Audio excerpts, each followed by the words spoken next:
L'aventure continue. Et on est toujours dans la province de Shanxi, pas trop loin de la ville de Datong. On vient tout juste de visiter le monastère suspendu Zhuangkong. Et on a continué notre route pour nous rendre jusqu'ici, à l'entrée du site des grottes de Yonggang. Les attentes sont élevées. On s'apprête à voir un patrimoine de l'UNESCO. Et pas n'importe lequel, hein?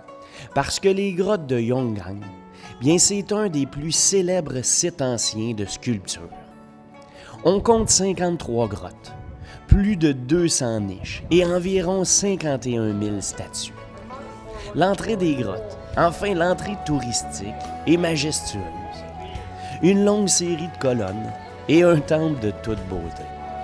Bon, c'est pas d'époque et ça vient tout juste d'être construit, mais c'est pas grave. C'est déjà très spectaculaire.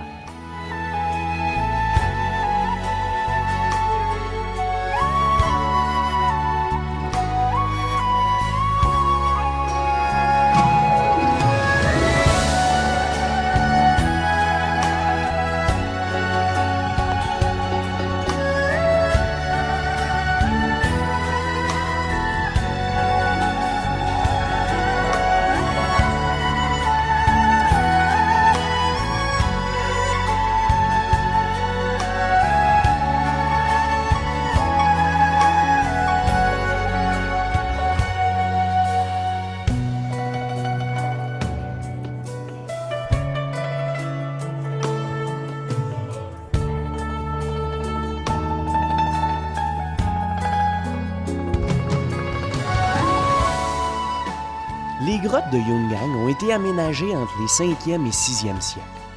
Et certaines des sculptures sont considérées comme étant des chefs-d'œuvre de l'art bouddhiste.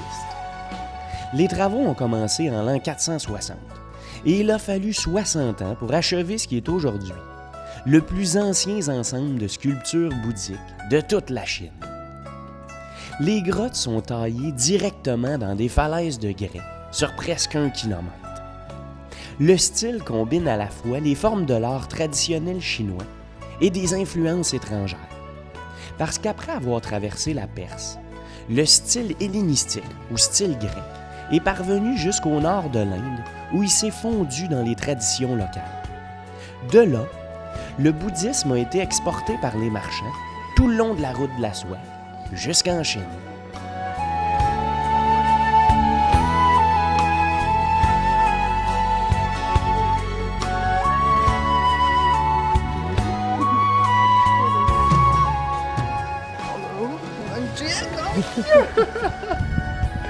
On monte maintenant directement dans la grotte.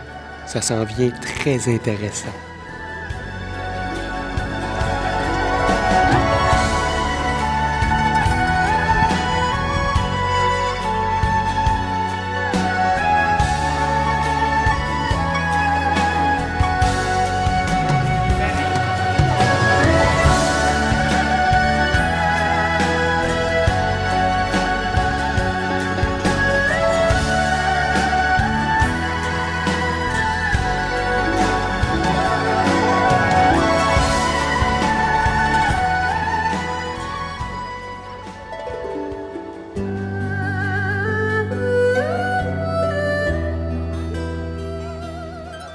On retrouve à l'entrée de certaines grottes des pagodes de toute beauté, bâties à même les falaises.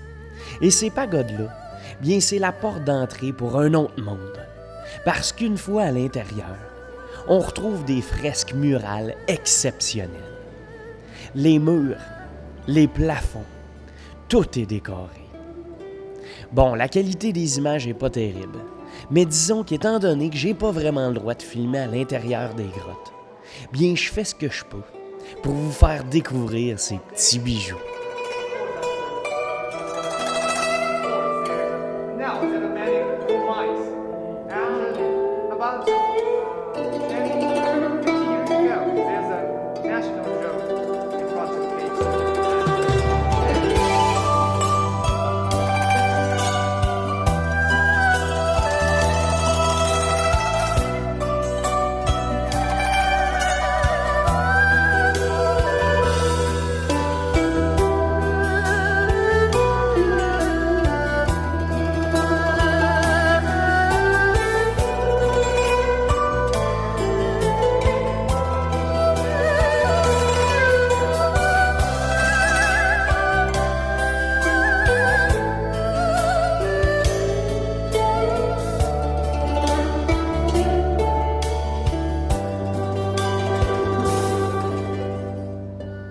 Malheureusement pour les visiteurs, le site a subi des dégradations sévères et durables.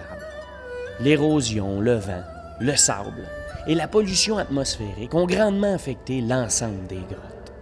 Par contre, la communauté internationale a commencé à montrer un intérêt dans la préservation de cette merveille. Et depuis quelques années, plusieurs entrées sont fermées en raison des restaurations. Mais c'est pour le meilleur. Et comme le site est assez grand, on est loin d'être déçus. Parce que parmi les 53 grottes, 8 d'entre elles contiennent des Bouddhas géants.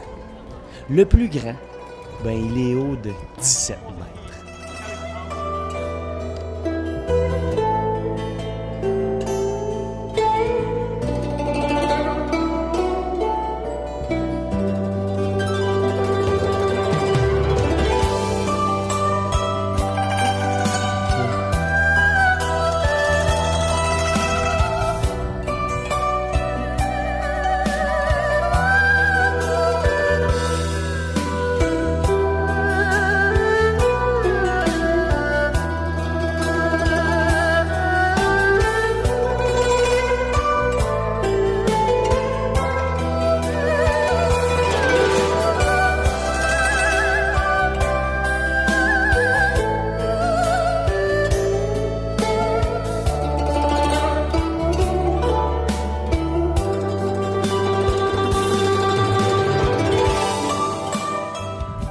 Ouais, mais celui-là en arrière de moi, il est pas mal plus grand.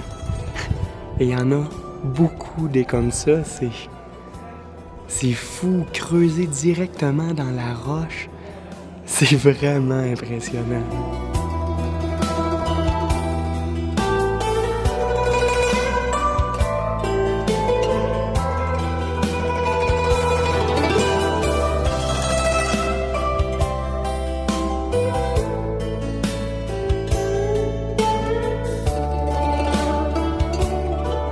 On est sur la fin de notre visite des 45 petites grottes, moyennes grottes et immenses grottes. C'est toujours aussi excitant. Il y en a de tous les genres, de tous les styles. Et puis on peut se promener un peu, là. C'est vraiment cool.